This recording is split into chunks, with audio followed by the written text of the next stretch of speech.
Hello students, एक बार फिर से आपका स्वागत है मेरे इस चैनल में। आज हम बात करने वाले हैं साउथ अफ्रीका के first black president Nelson Mandela ji की ऑटोबायोग्राफी की, जिसमें वो एक इनॉग्रेशन की बात करते हैं। हाँ, लेकिन उससे पहले अगर आपने इस चैनल को सब्सक्राइब नहीं किया है तो प्लीज़ सब्सक्राइब कीजिए इस चैनल को और बेल आइकन हिट कीजिए ताकि लिटरेचर के अलग अलग रंग लगातार आप तक पहुंचते रहें। तो जिस इनॉग्रेशन की बात हम कर रहे थे वो इनॉग्रेशन साउथ अफ्रीका के लिए एक हिस्टोरिक ओकेजन थी, क्योंकि ये एक शुभ शुरुआत थी 3.5 सदियों लंबी कॉलोनाइजेशन के बाद आई डेमोक्रेसी की। इसे पढ़ते हुए मुझे याद आती है आज़ाद भारत के पहले प्रधानमंत्री श्री जवाहरलाल नेहरू द्वारा दी गई वो स्पीच जिसे हम ट्रेस्ड विद डेस्टिनी के नाम से जानते हैं। 14 अगस्त 1947 को पार्लियामेंट में बोलते हुए उन्होंने कहा था, at the stroke of midnight hour when the world sleeps, India will awake to life and freedom। आज भी जब मैं इन शब्दों को दोहराती हूँ तो मेरे रोएं खड़े हो जाते हैं और कुछ ऐसी ही सेंसेशन महसूस होती है जब नेल्सन मंडेला अपनी autobiography long walk to freedom में उस इनॉग्रेशन की बात करते हैं। तो आइए देखते हैं कि नेल्सन मंडेला उस इनॉग्रेशन के बारे में। तो आइए पढ़ते हैं Nelson Mandela long walk to freedom. जैसे हमने पहले बात की, long walk to freedom Nelson Mandela साहब की ऑटोबायोग्राफी का टाइटल है और सिग्निफाई करता है कि साउथ अफ्रीका को फ्रीडम तक पहुंचने के लिए एक बेहद लंबी यात्रा करनी पड़ी, 3.5 सदी लंबी यात्रा। ये टाइटल ये भी सिग्निफाई करता है कि नेल्सन मंडेला साहब की खुद की जिंदगी का एक बहुत बड़ा हिस्सा इस फ्रीडम तक पहुंचने के लिए स्ट्रगल करते हुए गुजरा। ये जो चैप्टर है ये इसी बुक में से एक लिया गया एक छोटा सा एक्सट्रैक्ट है, टुकड़ा है, जिसके 3 हिस्से हैं। पहले 2 हिस्सों में मंडेला साहब अपनी इनॉग्रेशन का जिक्र करते हैं as a president of South Africa, यानी अपनी ओथ टेकिंग सेरेमनी का, जिसमें वो अपने अपार्थीड के टाइम के दुखों का जिक्र करते हैं और ये भी बताते हैं कि as a democracy South Africa अपने देश के लिए, लोगों के लिए क्या क्या करना चाहेगा। और इस एक्सट्रैक्ट का तीसरा पार्ट नेल्सन मंडेला के एक साधारण आदमी से एक फ्रीडम फाइटर और लीडर बनने का सफर जो है उसके बारे में है। तो आइए शुरू करते हैं। इससे पहले कि हम टेक्स्ट शुरू करें, हमारे लिए जानना जरूरी है कि अपार्थीड क्या है। अपार्थीड एक ऐसा पॉलिटिकल सिस्टम है जिसमें लोगों में, अपने एक ही देश के नागरिकों में उनकी स्किन की कलर के बेसिस पर भेदभाव किया जाता है। यानी कि it's a political system that separates people according to their race. जैसा हमने बात की कि 3.5 सदी लंबी कॉलोनाइजेशन में शुरू के लगभग 150 साल साउथ अफ्रीका नीदरलैंड्स के कब्जे में रहा, फिर 150 साल के लगभग 1961 तक साउथ अफ्रीका ब्रिटिश कॉलोनी रहा और 1961 से 1994 तक, हालांकि साउथ अफ्रीका एक रिपब्लिक बन चुका था, लेकिन उसमें जो सरकार बनी वो व्हाइट अफ्रीकान्स की डोमिनेटेड सरकार थी, जिसमें ब्लैक्स को ह्यूमन राइट्स नहीं थे। उनको बेहद ऑपरेशन और टॉर्चर सहना पड़ा। तो इसी टॉर्चर से निकलकर जब साउथ अफ्रीका में डेमोक्रेटिक गवर्नमेंट शुरू हुई, डेमोक्रेटिक गवर्नमेंट एग्जिस्टेंस में आई, वो दिन था 10th of May 1994। जब अफ्रीकन नेशनल कांग्रेस पार्टी की लीडरशिप में नेल्सन मंडेला ने 252 सीट्स जीती आउट ऑफ 400 और साउथ अफ्रीका के पहले president, South Africa as a democracy के पहले प्रेसिडेंट के रूप में ओथ ली। क्या कहा तब उन्होंने? Never never again will this beautiful land experience the operation of one by another. This one by another is significant here because apartheid is oppression of one citizen of the same country by another citizen. Blacks और whites दोनों ही south African थे, लेकिन फिर भी whites ने blacks का जितना operation किया, जितना उनको इनह्यूमन ट्रीटमेंट किया उनका, वो एक साउथ अफ्रीका की हिस्ट्री के बेहद खराब दौरों में से एक है। तो आइए चलते हैं एक्सट्रैक्ट पे, टेक्स्ट पे इस चैप्टर की। See how it begins. 10th May dawned bright and clear. Now May is the month of last month of autumn in South Africa. So autumn month वो है जब गर्मी चली गई है और ठंडक होनी शुरू हो गई है, यानी सर्दियां नजदीक हैं, विंटर्स नजदीक है। लेकिन जो 10th मई का दिन था, नेल्सन मंडेला कहते हैं कि वो ब्राइट और क्लियर डे था। मौसम के हिसाब से खुला दिन था, सनी डे था, लेकिन एक और तरीके से भी ये सिंबॉलिक भी है अपने आप में, क्योंकि 10th मई को जो ऑपरेशन की धुंध थी, जो इनजस्टिस की धुंध थी, वो छट गई थी और एक नया सवेरा उगा था साउथ अफ्रीका के लिए। अपने मन में वो उनके क्या विचार चलते हैं वो बताते हुए वो लिखते हैं, for the past few days I had been pleasantly besieged by dignitaries and world leaders who were coming to pay their respects before the inauguration.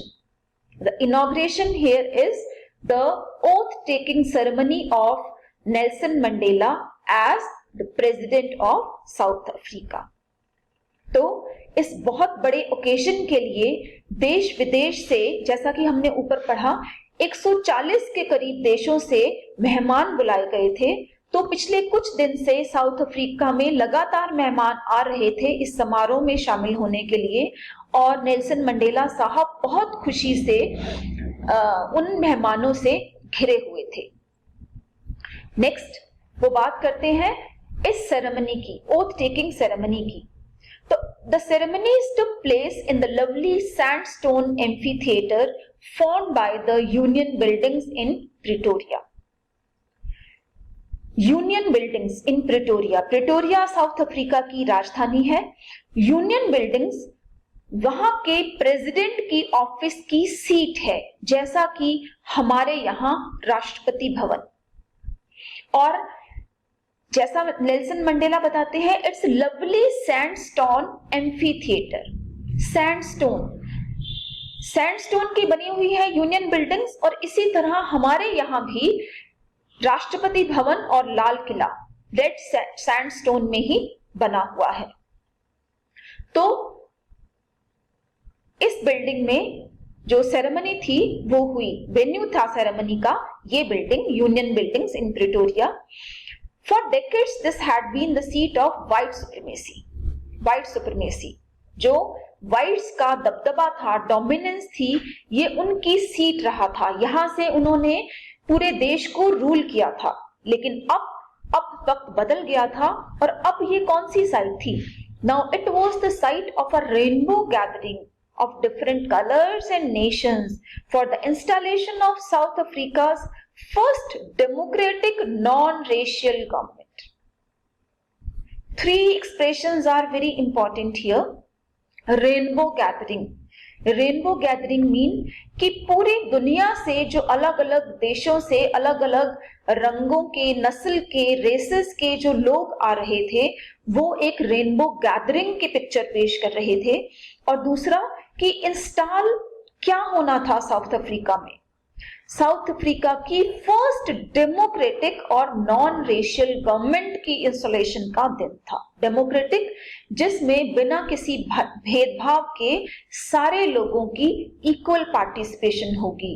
ये एक नॉन रेशियल गवर्नमेंट होगी जिसमें गोरे और काले का कोई भेद नहीं होगा। So it was a lovely autumn day. Lovely autumn day, कौन सा day? 10th of May 1994, when in the company of his daughter Zenani, Nelson Mandela goes to take the oath of his office as the president. On the podium, Mr. D. Clark was first sworn.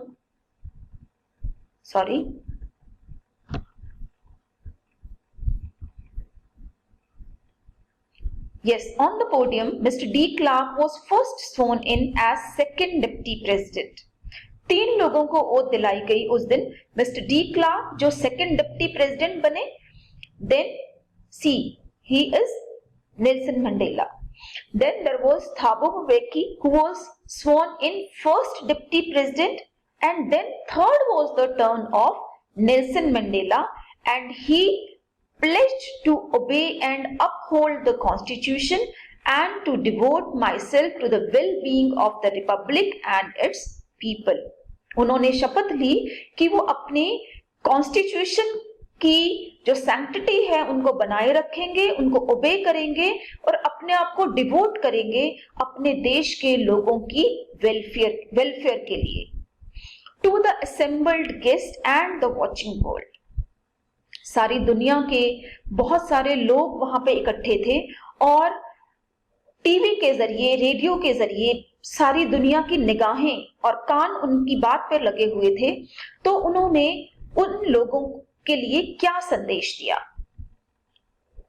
Nelson Mandela कहते हैं, today all of us do by our presence here confer glory and hope to newborn liberty. This liberty of being equal is newborn for South Africa. Out of the experience of an extraordinary human disaster that lasted too long, must be born a society of which all humanity will be proud. क्या कह रहे हैं वो? कि एक ऐसा experience जो extra ordinary था, एक्स्ट्रा ऑर्डिनरी ह्यूमन डिजास्टर का एक्सपीरियंस था। ह्यूमन डिजास्टर किसको कहा जा रहा है यहाँ? The policy of apartheid. Apartheid कि आदमी में उसके स्किन के कलर को लेकर इतना भेद किया जाए कि एक आदमी दूसरे आदमी को इंसान ही ना माने। और ये जो डिजास्टर था वो बहुत लंबा चला, इट लास्टेड टू लॉन्ग। लेकिन अब जब ये वक्त खत्म हो गया है तो इसमें से एक ऐसा समाज निकलना चाहिए जिस पे सारी मानवता को गर्व हो। नेल्सन मंडेला आगे कहते हैं, we who were the outlaws not so long ago. Outlaws का मतलब क्या है? आउटलॉज यानी we who were the outlaws. Because of its policy of apartheid, many countries had earlier broken off diplomatic relations with South Africa. South Africa की रंग भेद की नस्ल के कारण बहुत सारे देशों ने साउथ अफ्रीका से अपने जो कूटनीतिक रिश्ते थे, डिप्लोमेटिक रिलेशंस थे, वो तोड़ लिए थे। आउटलॉ बन गया था साउथ अफ्रीका दूसरे देशों के लिए। लेकिन आज उसी साउथ अफ्रीका के पास रेयर प्रिविलेज है कि उन्हीं देशों से आए रिप्रेजेंटेटिव्स को अपने देश की धरती पे वो होस्ट कर रहा है, उनकी मेहमान नवाजी कर रहा है। तो नेल्सन मंडेला बहुत खुश हैं कि आज हमारे यहाँ इतने सारे डिस्टिंग्विश्ड जो इंटरनेशनल गेस्ट हैं वो इकट्ठे हुए हैं। He says, we thank all of our distinguished international guests for having come to take possession with the people of our country of what is, after all, a common victory for justice, for peace, for human dignity. इतने सारे देश के इतने सारे लोगों का south Africa की जो साउथ अफ्रीका में नेल्सन मंडेला साहब की इनॉग्रेशन में शामिल होना ये बताता है कि वो उनकी पॉलिसीज का समर्थन करते हैं। उन्हीं की तरह वो भी अपार्थीड की पॉलिसी के विरुद्ध हैं और इसको मंडेला साहब एक कॉमन विक्ट्री मानते हैं जस्टिस के लिए, पीस के लिए और ह्यूमन डिग्निटी के लिए। उनका मानना है कि एट लास्ट उन्होंने पॉलिटिकल इमेंसिपेशन अचीव कर ली है। We pledge ourselves to liberate all our people from the continuing bondage of poverty, deprivation, suffering, gender and other discrimination. वो शपथ लेते हैं कि इस नई जन्मी इमेंसिपेशन यानी फ्रीडम में वो किसी भी तरह की रिस्ट्रिक्शन अपने देश के लोगों पे नहीं आने देंगे, चाहे वो बॉन्डेज हो, चाहे वो रिस्ट्रिक्शन दुख हो, पॉवर्टी का, डेप्रिवेशन का, सफरिंग का, जेंडर का या किसी भी और तरह का भेदभाव इस डेमोक्रेसी में उनके यहाँ नहीं होगा। Never never and never again, see how emphasized this word never is. Never, never and never again shall it be that this beautiful land will again experience the oppression of one by another. Again, it's repetition, oppression of one by another. The sun shall never set on so glorious a human achievement. Let freedom reign. God bless Africa. Human ये जो freedom है अब Africa इसको कभी नहीं खोएगा। Now in the second part of this chapter Nelson Mandela oath taking ceremony के बाद की एक्टिविटीज का जिक्र करते हैं। A few moments later we all lifted our eyes in awe as a spectacular array of South African jets, helicopters and troop carriers roared in perfect formation over the Union buildings. अब जैसा कि हमारे यहाँ भी होता है 26 जनवरी के function के बाद, ओथ टेकिंग सेरेमनी के बाद जो एक अरे, एक पूरा जत्था था, काफिला था, स्पेक्टेकुलर यानी जो बहुत ही इंप्रेसिव हो, देखने में कलरफुल हो और अट्रैक्टिव हो, हेलीकॉप्टर्स का, जेट्स का, वो आसमान, यूनियन बिल्डिंग के आसमान के ऊपर से उड़ा।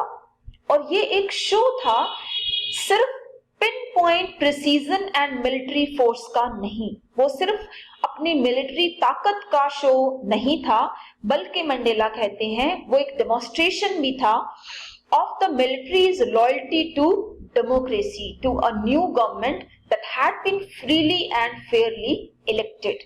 जो साउथ अफ्रीका की मिलिट्री थी, आर्म्ड फोर्सेस थी, वो उस शो के जरिए ये बता रहे थे कि हम भी इस नई चुनी गई सरकार के साथ हैं। Only moments before, the highest journals of the South African Defence Force and police, their chests bedecked with ribbons and medals for the days gone by, saluted me and pledged their loyalty.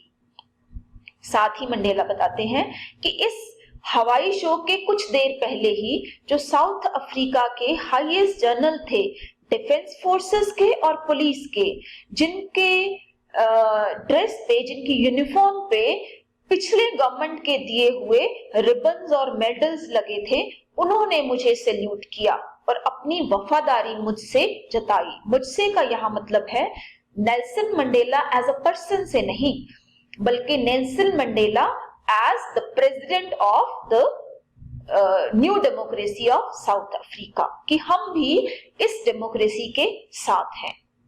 I was not mindful of the fact that not so many years before they would not have saluted but arrested me. वही सेना थी, वही police थी जिन्होंने कुछ साल पहले मुझे सैल्यूट नहीं किया होता, बल्कि मुझे अरेस्ट किया होता, क्योंकि तब वो उस समय की गवर्नमेंट की अपार्थीड की पॉलिसी को फॉलो कर रहे थे। तो इस शो के एंड में क्या हुआ? Finally a chevron of Impala jets left a smoke trail of the black, red, green, blue and gold of the new South African flag. जो नया देश बना था साउथ अफ्रीका, नई डेमोक्रेसी बनी थी, उसके फ्लैग में जो कलर्स थे उन कलर्स के ट्रेल छोड़ते हुए जो जेट थे उन्होंने हवा में एक शेवरिन बनाया, वी का पैटर्न बनाया। तो ये जो डिफरेंट कलर्स थे जिनकी पट्टियां हवा में दिखाई दे रही थी, ये एक प्रतीक था, एक सिंबल था कि अलग अलग तरह के लोग, अलग अलग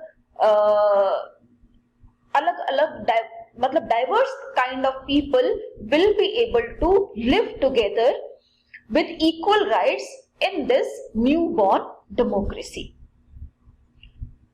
Now, Nelson Mandela says further, the day was symbolized for me by the playing of our two national anthems. अब किसी भी देश का एक नेशनल एंथम होता है, जैसा कि हम अभी तक जानते आए हैं, लेकिन क्योंकि इस डेमोक्रेसी बनने से पहले वाला साउथ अफ्रीका कालों और गोरों में बटा हुआ था, इसलिए उस सेरेमनी में व्हाइट्स और ब्लैक्स दोनों ने अपने अपने जो एंथम थे वो गाए। The vision of whites singing Nkosi Sikelele Africa and blacks singing Die Stem. Nkosi Sikelele Africa, God bless Africa, and Die Stem यानी द कॉल ऑफ अफ्रीका। ये दो अलग अलग एंथम्स थे दोनों रेसेस के इस डेमोक्रेटिक एज से पहले, लेकिन बाद में आज का जो साउथ अफ्रीका है उसमें इन दोनों एंथम्स को मिला के एक हाइब्रिड एंथम बना दिया गया है। तो आज के साउथ अफ्रीका का एक ही नेशनल एंथम है जो इन दोनों एंथम का एक मिक्सचर है। On the day of the inauguration, I was overwhelmed with a sense of history. In the last decade of the 20th century, a few days after the bitter Anglo-Boer War and before my own birth, the white-skinned peoples of South Africa patched up their differences and erected a system of racial domination against the dark-skinned peoples of their own land. अब जब उन्होंने Nelson Mandela जब इस दिन को याद कर रहे हैं, इनॉग्रेशन को दिन को याद कर रहे हैं, तो वो कहते हैं कि मुझे बीते दिनों की याद ने घेर लिया जब साउथ अफ्रीका में ऐसी गवर्नमेंट थी, ऐसा सिस्टम था रेशियल डोमिनेशन का, जब जो व्हाइट स्किन्ड पीपल थे, साउथ अफ्रीका के ही व्हाइट स्किन्ड पीपल थे, वो साउथ अफ्रीका के ही डार्क स्किन्ड पीपल को डोमिनेट करते थे। The structure they created formed the basis of one of the harshest, most inhumane societies of the world has ever known. जो system वहां create किया गया इस पॉलिसी ऑफ अपार्थीड के जरिए, वो दुनिया के अब तक जाने गए सबसे हार्श, सबसे खराब और सबसे निर्दयी सिस्टम्स में से एक था। Now in the last decade of 20th century, अब लास्ट डेकेड है ना, 1994 में लास्ट डेकेड आ गया है 20th सेंचुरी का, and my own 8th decade as a man. Nelson Mandela इस वक्त अपनी उम्र के 8वें दशक में है, यानी 70 प्लस है। That system had been overturned forever and replaced by one that recognized the rights and freedom of all the people. Apartheid वाला सिस्टम खत्म करके एक ऐसा सिस्टम साउथ अफ्रीका में एस्टैब्लिश किया गया है जो सबके राइट्स और सबकी फ्रीडम की इज्जत करता है, बिना स्किन के कलर के भेदभाव के।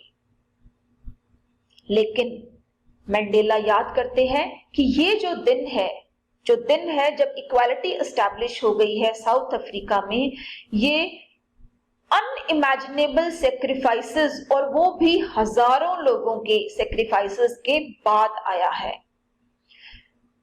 लेकिन उन लोगों ने सेक्रीफाइस किया, बलिदान किया, लेकिन वो आज का दिन नहीं देख पाए। मंडेला कहते हैं कि देश उनके जो सेक्रीफाइस है और उनके करेज का बदला कभी नहीं चुका पाएगा। I felt that day as I have on so many other days that I was simply the sum of all those African patriots who had gone before me. जो मुझसे पहले पेट्रियट्स देशभक्त तो बहुत सारे हुए थे, जो लोग जान गंवा बैठे थे, जो लोग आज का दिन देखने के लिए जिंदा नहीं थे, आज मैं उन सब का सम टोटल हूं। मैं उन सब का वो सब मुझ में जैसे समा गए हैं। That long and noble line ended and now began again with me. वो खत्म भी हो गए लेकिन मुझ में अभी जिंदा भी हैं। I was pained that I was not able to thank them. मुझे इस बात का दुख है कि मैं उन्हें धन्यवाद भी नहीं कह पाया। And then that they were not able to see what their sacrifices had wrought. और वो लोग देख नहीं पाए कि उनके sacrifices क्या रंग लाए हैं। आज की डेमोक्रेसी की एस्टैब्लिशमेंट वो लोग नहीं देख पाए, हालांकि उन्होंने बहुत बलिदान दिए थे इस दिन की खातिर।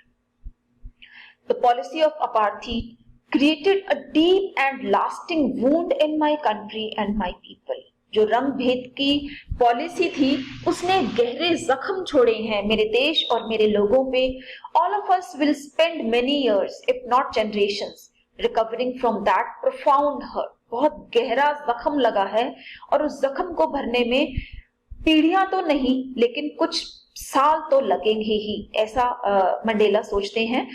But the decades of oppression and brutality had another unintended effect.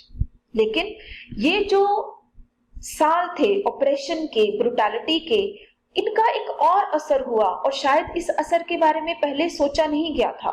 और वो असर क्या था? That was that it produced the Oliver Tambos, the Walter Sisselus, the Chief Luthlis, the Yusuf Datus, the Bram Fishers and the Robert Sobuquets of our time. यानी इन लोगों जैसे देशभक्त उन लोगों ने उस वक्त ने पैदा किए। ये बिल्कुल ऐसा ही है। देखिए यहाँ एक प्रॉपर नाउन के पहले द लगा है, एक नाम के पहले द लगा है, जैसे कि हम कहते हैं कि नाम के पहले हम डेफिनेट आर्टिकल नहीं लगाते, लेकिन इसका मतलब ये हो जाता है अगर हम इससे डेफिनेट आर्टिकल द को किसी नाम के आगे यूज करते हैं कि इन जैसे लोग, जैसे हम कहते हैं कि देश में भगत सिंह जैसे लोग हमेशा नहीं पैदा होते, तो अगर हम कहें the Bhagat Singh, the people like the Bhagat Singh are never born in every generation. It means people like Bhagat Singh. And in the same vein, in the same manner, Mandela says कि उस पीरियड ने जो कि बहुत दुखदाई था, इन जैसे extra ordinary करेज वाले लोग, सेक्रीफाइस करने वाले लोग पैदा किए साउथ अफ्रीका की धरती पे। Perhaps it requires such depth of operation to create such height of character. अब देखो कैसे टोटली नेगेटिव कंडीशन से एक पॉजिटिव आइडिया निकाल के लाते हैं नेल्सन मंडेला। कहते हैं कि परहैप्स ऐसी ही ऑप्रेसिव सिचुएशन से जब बहुत अत्याचार बढ़ जाता है तो इतने ऊंचे कैरेक्टर वाले लोग तभी पैदा होते हैं। दो ऑपोजिट्स को कैसे बैलेंस किया है, depth of operation and height of character. ये नेल्सन मंडेला की राइटिंग की खासियत है कि इस पूरे चैप्टर में इसी तरह से उन्होंने ऑपोजिट्स को बैलेंस किया है। My country is rich in minerals and James that lie beneath it's soil, but I have always known that its greater wealth is its people, finer and truer than the purest diamonds. ये अपने लोगों को Nelson Mandela की श्रद्धांजलि है कि south Africa की धरती बहुत सारे मिनरल्स और जेम्स में से रिच है, लेकिन उससे भी ज्यादा जो कीमती हैं इस धरती के लिए वो हैं यहाँ के लोग जो महंगे से महंगे हीरे से भी ज्यादा मूल्यवान है। It is from these comrades in the struggle that I learned the meaning of courage. इन्हीं लोगों से जिनके नाम ऊपर मेंशन किए उन्होंने करेज सीखा। इन्हीं आदमी और औरतों से जिन्होंने अपने विचारों के लिए अपनी जान दे दी, जिन्होंने टॉर्चर सहा, उन्होंने सीखा कि that courage was not the absence of fear but the triumph over it। कि साहस का होना का मतलब ये नहीं है कि आपको डर ना हो, लेकिन डर को जीतना ही करेज है। डर को जीतने का मतलब ही ब्रेव होना है। The brave man is not he who does not feel afraid but he who conquers that fear. Again it's an example of how Mandela balances the opposite. आगे वो कहते हैं कि no one is born hating another person because of the color of his skin or his background। अपने दिल में नफरत लेके किसी भी दूसरे के लिए किसी भी कारण से नफरत लेकर कोई भी पैदा नहीं होता, बल्कि लोग पैदा होने के बाद नफरत करना सीखते हैं।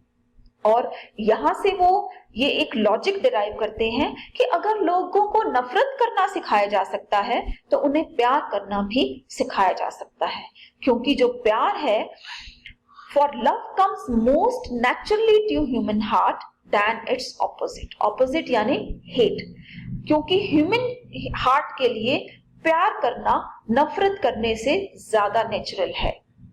Even in the grimmest times in prison, when my comrades and I were pushed to our limits, pushed to our limits यानी इस हद तक अत्याचार करना किसी पे कि उसके सहन शक्ति की हद हो जाए। ये बात कि प्यार करना आदमी के लिए ज्यादा नेचुरल है, उन्होंने जेल में सीखा।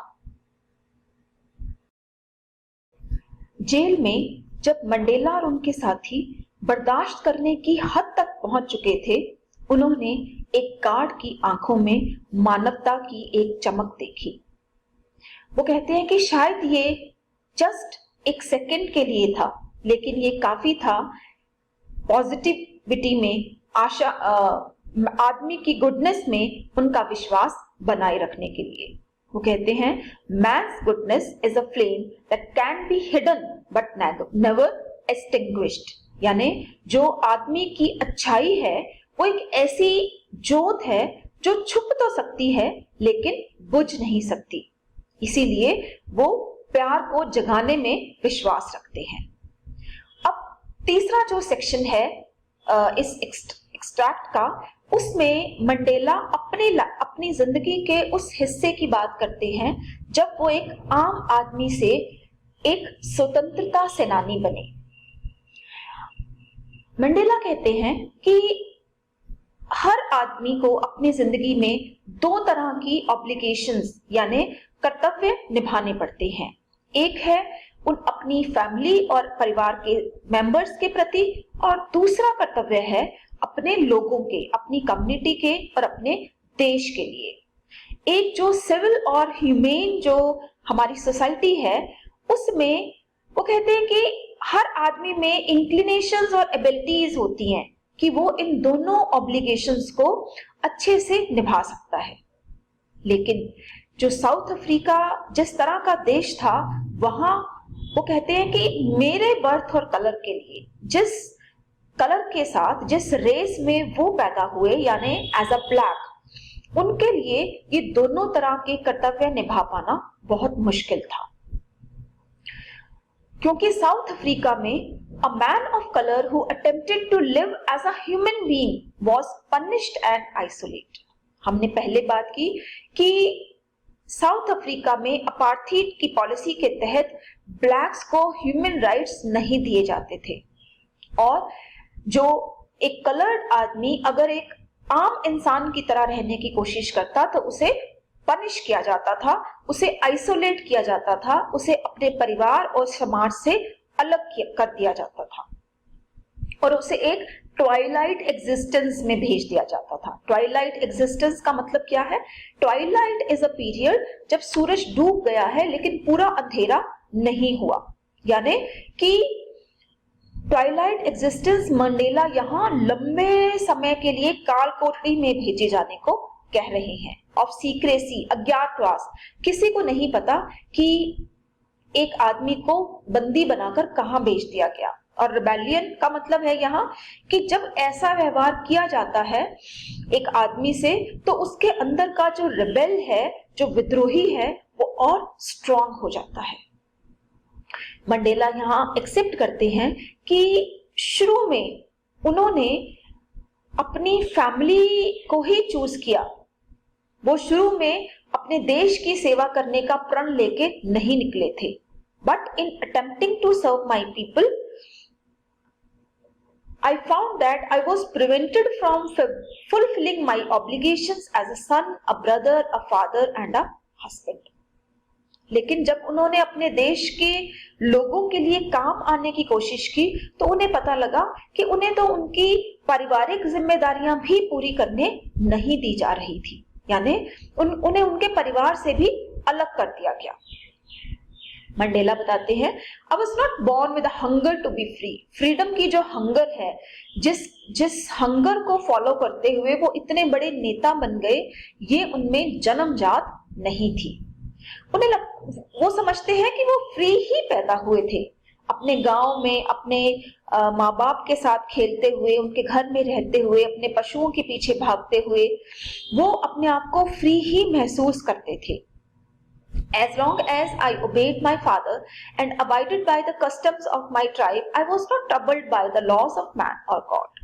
वो कहते हैं कि अपने जो एक लिमिटेड एरिया में मूव करते हुए, अपने गांव में ही रहते हुए, अपने फादर के संरक्षण में रहते हुए उनको कभी भी कोई तकलीफ नहीं आई थी। It was only when I began to learn that my boyhood freedom was an illusion. जब उन्हें बड़े हुए और ये समझ आने लगी कि एक लड़कपन में उन्होंने जिस फ्रीडम को एंजॉय किया वो तो एक धोखा थी।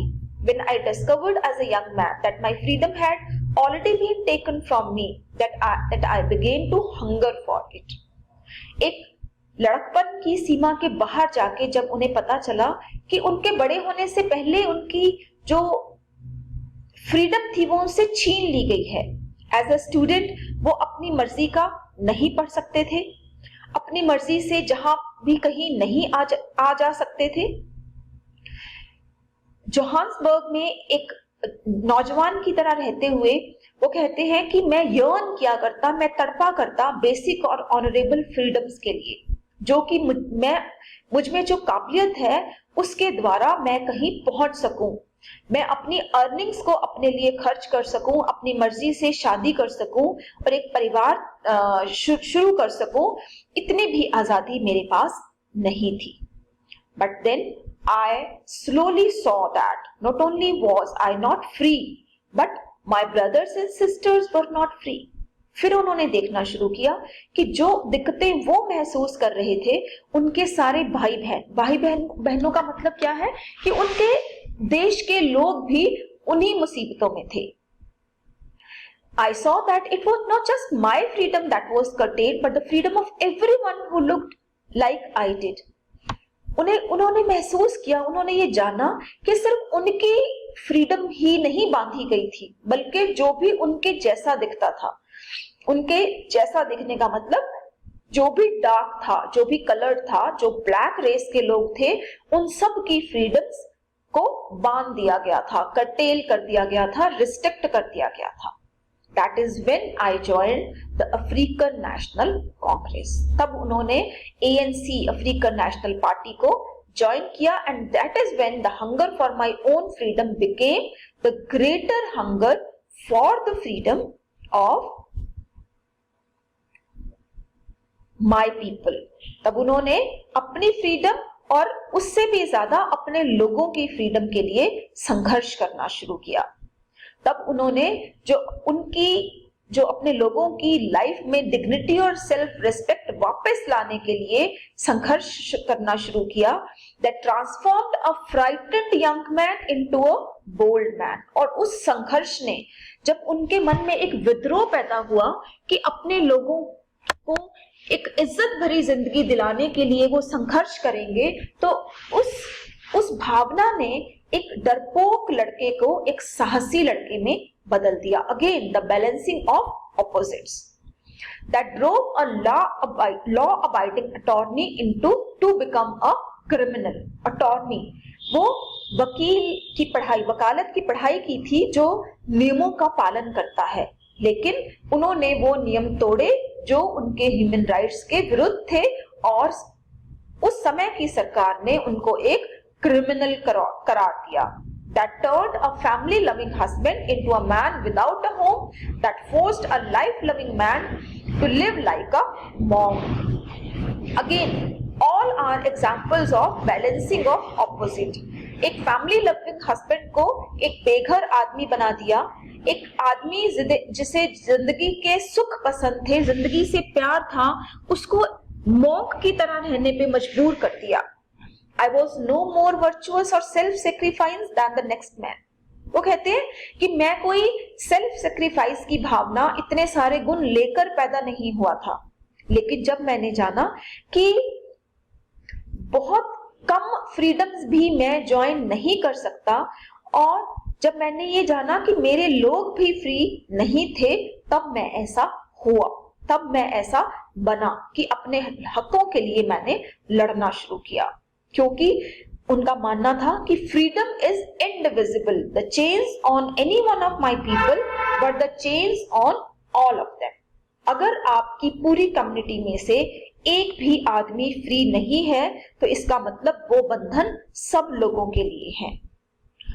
I knew that oppressor must be liberated. अब एक आगे, इससे आगे वाला आइडिया ये है कि अपने जो लोग थे, अपने लोगों से मतलब है कि जो ब्लैक रेस के लोग थे उनको तो उन्होंने फ्री करना ही चाहा, लेकिन साथ में वो ये भी जानते थे कि जो ऑप्रेसर है, जो अत्याचार करने वाला है, उसको भी लिबरेशन की उतनी ही जरूरत है जितनी अत्याचार सहने वाले को।